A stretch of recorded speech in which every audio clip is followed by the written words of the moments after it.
오늘 우리에게 주시는 하나님의 말씀은 신약 성경 로마서 8장 24절에서부터 28절까지 말씀이 되겠습니다. 제가 가지고 있는 성경으로 신약 성경 250면에 있습니다.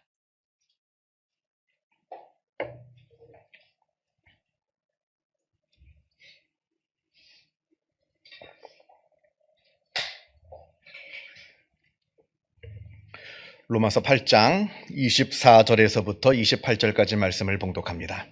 이 계시의 말씀을 봉독할 때에 살아계신 하나님의 음성을 다 함께 들으실 수 있기를 바랍니다. 우리가 소망으로 구원을 얻었음에 보이는 소망이 소망이 아니니 보는 것을 누가 바라리요. 만일 우리가 보지 못한 것을 바라면 참음으로 기다릴지니라. 이와 같이 성령도 우리의 연약함을 도우시나니 우리는 마땅히 기도할 바를 알지 못하나 오직 성령이 말할 수 없는 탄식으로 우리를 위하여 친히 간구하시느니라. 마음을 살피시는 이가 성령의 생각을 아시나니 이는 성령이 하나님의 뜻대로 성도를 위하여 간구하심이니라. 우리가 알거니와 하나님을 사랑하는 자 곧 그의 뜻대로 부르심을 입은 자들에게는 모든 것이 합력하여 선을 이루느니라. 아멘.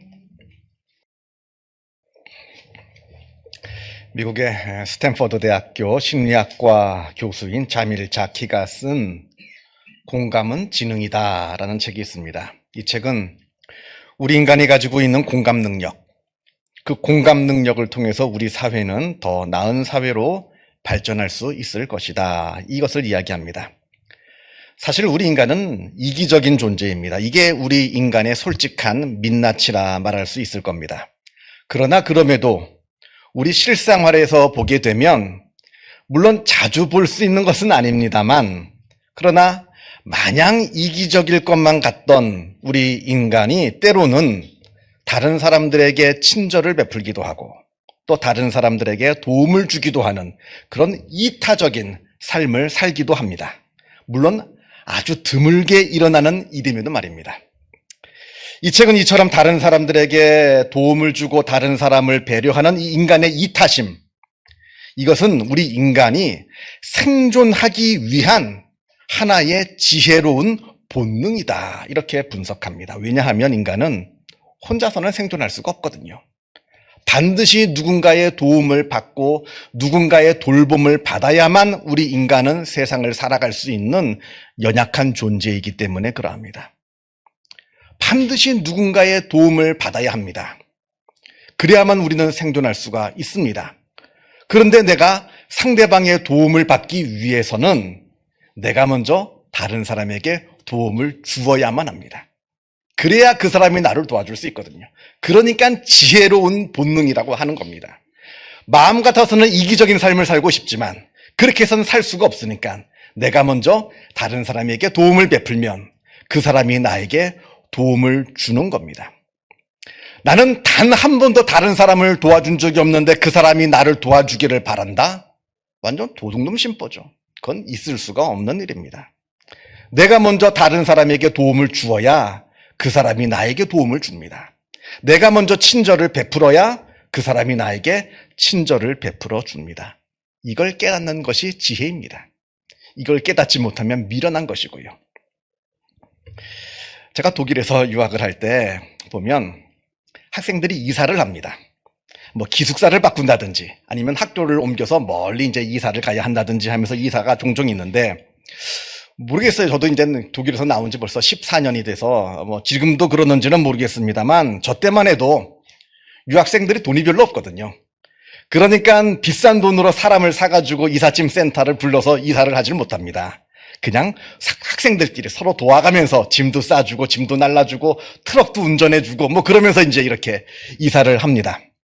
그때 보면 평소에 남들이 이사할 때 그때 자주 가서 평소에 남을 많이 도와줬던 사람이 이사를 하면 엄청나게 사람들이 몰려와가지고 그 이사를 도와줍니다. 그러면 이사가 아주 수월하게 끝이 납니다. 자, 그런데 문제는 한 번도 남을 도와주지 않은 사람, 남들 이사할 때 그 이삿짐이 힘들거든요. 또 유학생들은 또 책이 얼마나 많아요. 그 책 나르는 게 힘듭니다. 그 남들 이사할 때 한 번도 도와주지 않고 코빼기도 베지 않았던 그 사람이 이사를 하게 되면 정말 아무도 안 옵니다. 아무도 안 오는데 난리가 났죠. 당장 오늘 이사는 해야 되는데 도와줄 사람이 없으니까. 막 전화하고 난립니다, 아침에. 근데 그때만 해도 지금이야 핸드폰이 있습니다만 그때는 핸드폰이 많지 않았거든요. 연락이 안 닿아요. 참 사람 우스워지더라고요. 그거 보면서 참 사람이 우스워지더랍니다. 우리 인생이라고 하는 것이 나 혼자만의 힘으로는 살 수가 없다. 이걸 깨달으면 지혜로운 사람이 되는 것이고요. 이거를 깨닫지 못하고 나 혼자 살 수 있다라고 생각하면 미련한 사람이 되는 겁니다. 그래서 현대 사회에는 IQ보다는 EQ, 감성지수가 더 중요하다 이야기를 하는 겁니다. 왜냐하면 현대는 계속해서 분화되는 사회예요.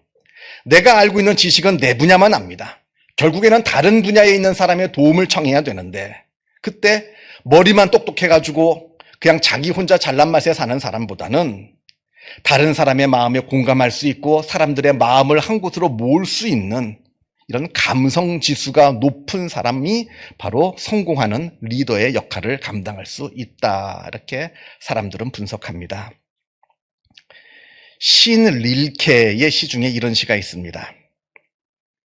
그대가 스스로 던진 공을 받아 잡는 동안은 모든 것이 그대의 솜씨요 그대의 노력이겠지만 영원한 공연자가 그대에게 그대의 중심으로 신이 만든 거대한 다리의 한 곡선을 따라 정확하고 미널한 스윙 동작으로 던진 공을 그대가 불시에 잡게 되는 경우 그때 공을 잡은 것은 그대가 아닌 세상의 능력이라오. 좀 깁니다만 간단하게 이야기하면 그런 거예요. 내가 혼자 공놀이를 해요. 나 혼자 공을 높이 던져서 혼자 받으면 그건 내가 잘 던지고 내가 잘 받아서 받은 겁니다. 내 솜씨예요.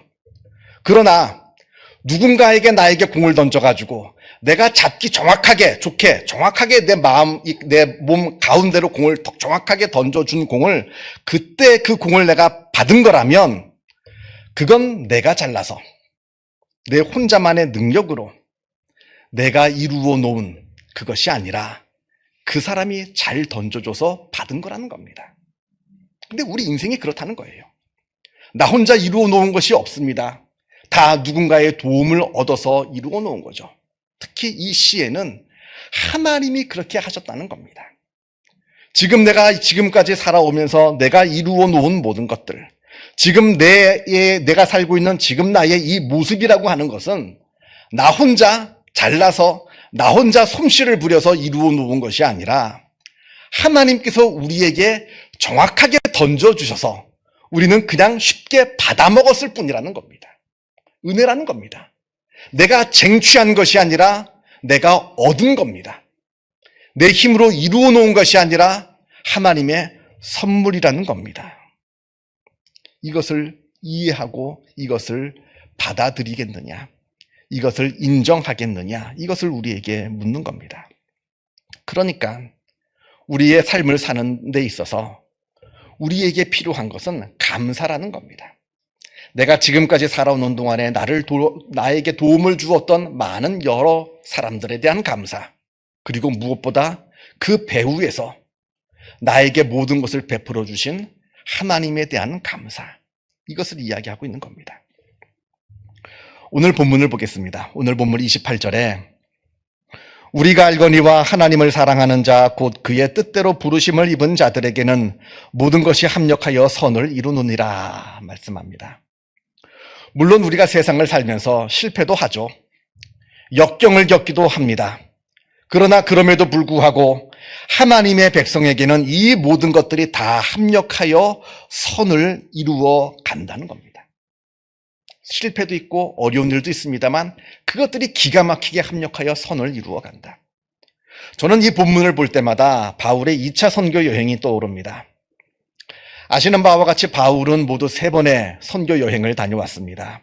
물론 선교에 있어서 무엇이 성공이냐 무엇이 실패냐 그건 우리가 평가할 수는 없습니다만, 그러나 그럼에도 우리가 우리의 일반적인 상식적인 판단을 가지고 생각할 때 바울의 2차 선교 여행이야말로 3번의 선교 여행 중에 가장 성공한 선교 여행이 아니겠는가 이렇게 생각을 합니다. 왜냐하면 2차 선교 여행을 통해서 그동안 이 복음이라는 것이 이스라엘과 이 터키 지역에만 머물러 있던 것이 드디어 그리스, 그 당시에 이 문화의 문명의 최중심지였던 그리스로 넘어가게 되고요.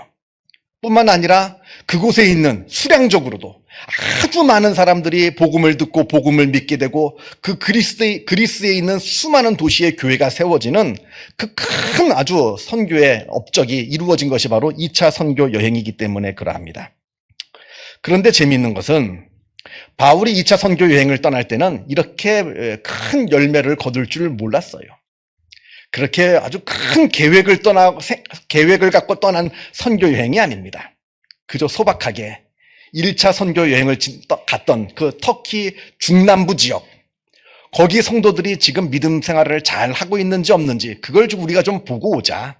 복음을 전했는데 잘 신앙생활을 하고 있는지 보고 오자 하는 그 소박한 마음에서 떠난 겁니다. 그런데 문제가 생깁니다. 바울이 가고자 하는 길이 자꾸 막힙니다. 바울이 보면 성경이 바울이 아시아로 가고자 하는데 그때 예수의 영, 다시 말하면 성령께서 바울의 길을 자꾸 막으셨다, 이렇게 사도행전 16장에 나와 있습니다. 참고로 말씀을 드리자면 여기서 아시아는 한국, 일본, 중국이 있는 아시아가 아닙니다. 그건 우리 개념의 대륙 개념이고요.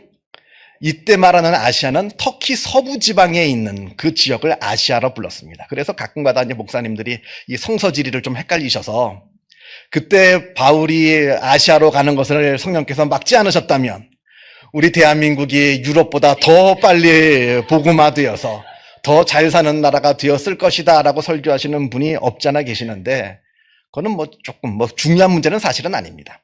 성서 지리를 조금 착각하셔서 생기는 일이고요. 바울이 어차피 서쪽으로 가려고 했습니다. 그 당시 기준으로 우리가 있는 동쪽이 아니라 서쪽으로 가려고 했습니다. 아무튼 바울이 자꾸 서쪽으로 가려고 하는데 성령께서 자꾸 막으십니다. 그러니까 여러분 이쪽이 서쪽이겠죠. 서쪽으로 가려고 하는데 성령이 자꾸 막으시니까 점점 바울의 그 행로를 보면 점점 서북쪽으로 올라갑니다. 서쪽으로는 가고자 하는데 자꾸 막히니까 자꾸 간다는 게 서북쪽으로 올라가서 마지막에 도착한 곳이 트로이 목마로 유명한 트로이라고 하기도 하고 드로아라고 하기도 합니다. 성경에는 드로아라고 번역되어 있는데 드로아에 도착합니다. 항구 도시예요. 완전 땅끝입니다. 더 이상 갈 곳이 없습니다. 바다만 놓여 있어요. 이제는 어디로 가야 될지, 무엇을 해야 될지 알지 못하는 막막한 상태에 놓여 있습니다. 그날 밤에 잠을 자는데 그날 밤에 꿈에 그 바다 건너편에 있는 그리스 마케도니아 사람이 나타나서 바다를 건너서 우리를 도우라 하는 꿈을 꾸게 됩니다. 그때 바울이 깨닫게 되는 겁니다. 왜 성령께서 나의 길을 막으셨는지, 왜 내가 가려는 길을 하나님께서 허락하여 주시지 않으셨는지 그때 깨닫게 되고는 즉시 바다를 건너 그리스로 건너가 그곳에서 놀라운 복음을 증거하고 놀라운 선교적인 열매를 거두게 되는 겁니다. 이게 바로 바울의 2차 선교 여행의 내용입니다.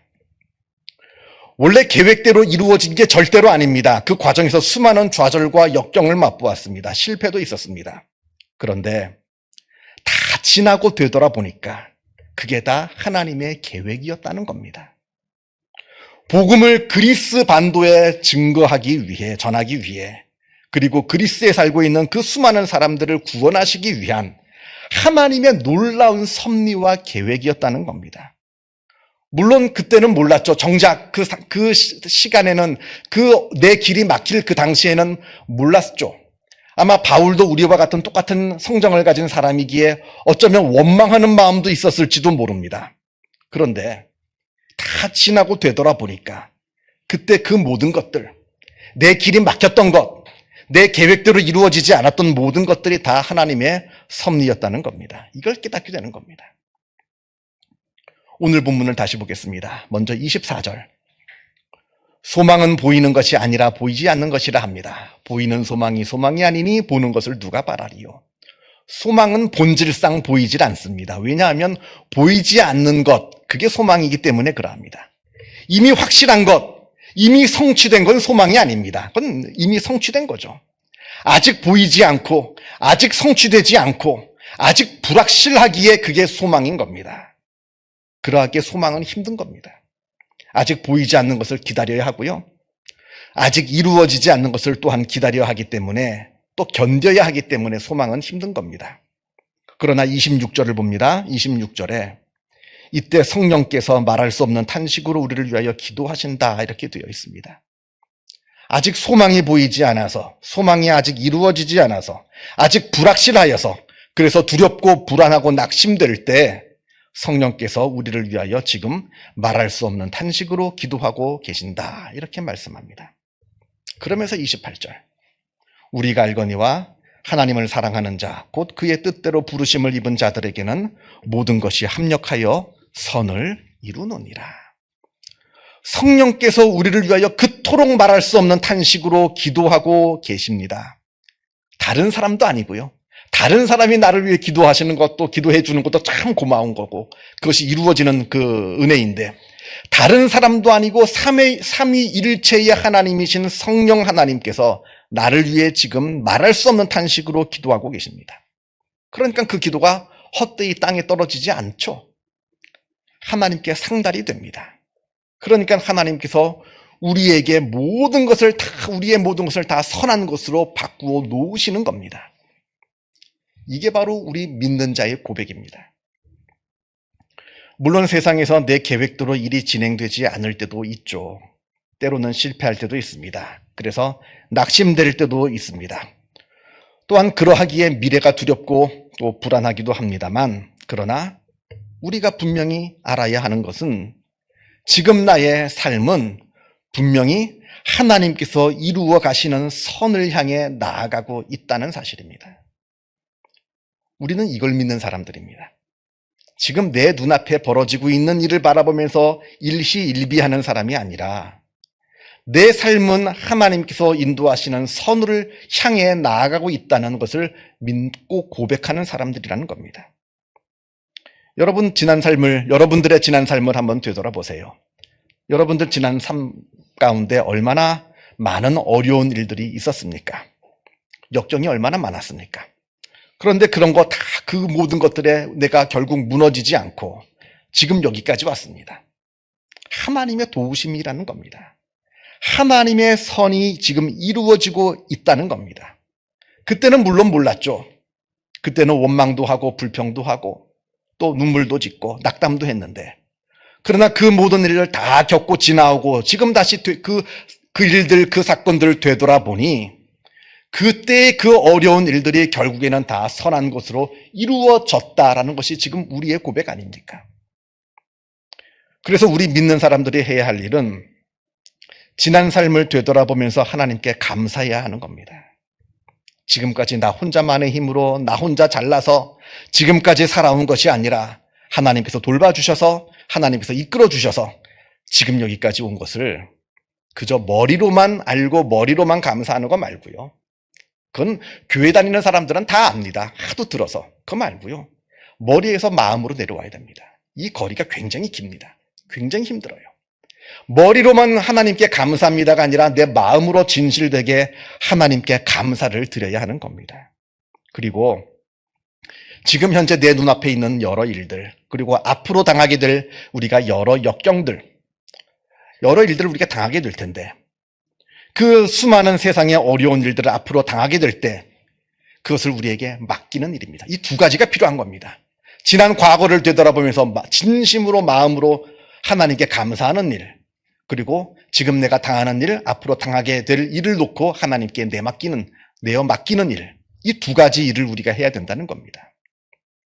그런데 중요한 것은 지난 삶을 되돌아보면서 내 마음으로 진실되게 감사를 하나님께 드리지 못하는 사람은 지금 앞으로의 일, 내 눈앞에 있는 일들을 가지고 하나님께 내어 맡길 수 있는 그 믿음의 능력을 갖지 못한다는 겁니다. 감사할 수 있어야 내맡길 수가 있습니다. 감사하지도 못하는데 어떻게 내맡길 수가 있어요? 과거에 하나님께서 나를 지켜주셨다는 확실한 믿음이 있고 확실한 내 진심 어린 감사가 있어야 오늘 일도 내일 일도 다 하나님께 내어 맡길 수가 있다는 겁니다. 우리가 성경을 보게 되면 성경에는 하나님께서 우리에게 하늘의 평강을 내려주신다는 말이 굉장히 많이 나옵니다. 아주 수도 없이 나와요. 그런데 그 하늘의 평강, 그 하나님께서 주시는 그 평강, 그걸 어떻게 우리가 누리느냐? 하나님은 분명히 우리에게 주신다고 하시는데, 그 평강, 내 눈앞에는 여러 가지 많은 일들과 걱정, 근심이 놓여 있는데, 그 평강을 우리가 어떻게 누릴 수가 있느냐? 그건 바로 우리가 하나님께 진심으로, 머리로만 말고 말로만 말고 진심으로 하나님께 감사드릴 수 있을 때, 그때 우리는 그 평강을 누릴 수 있게 되는 겁니다. 기도하겠습니다. 사랑과 은혜가 충만하신 하나님 아버지, 하나님께서 우리의 아버지가 되어 주시어서 우리를 지키시고 인도하여 주시고 우리들의 삶의 모든 것들을 인도하여 주심에 그 은혜에 감사를 드립니다. 우리가 하나님의 은혜로 지금 여기까지 왔습니다. 이 은혜를 우리가 기억하게 하여 주옵소서. 우리의 삶을, 지난 삶을 되돌아보게 하여 주시어서 하나님께서 내가 위태로울 때, 어려울 때 얼마나 나를 사랑하여 주셨고 나에게 큰 은혜를 베풀어 주셨는지 우리의 지난 삶을 되돌아보며 다시 하나님의 그 은혜와 사랑을 발견하게 하여 주옵시고, 하나님께서 나를 지켜주시고 인도하여 주신 그 은혜에 진심으로 감사드릴 수 있도록 우리들의 마음을 주장하여 주옵소서. 지난 시간까지, 오늘 이 시간까지 하나님께서 우리를 지켜주시고 인도하여 주신 그 동일하신 하나님께서 오늘도 지켜주시고 내일도 지켜주시며 앞으로도 지켜주신다는 것을 우리가 또한 내다보게 하여 주시어서 지난 삶에 감사드리며 앞으로의 삶을 하나님께 의탁드리며 하나님께서 주시는 평강을 누리며 살아가는 복된 우리의 삶이 되어지게 하여 주옵소서. 그리하여 우리의 삶이 하나님의 은혜로 늘 충만한 복된 삶이 되게 하여 주옵소서. 감사드리오며 이 모든 말씀 우리 주 예수 그리스도 이름으로 기도하옵나이다. 아멘.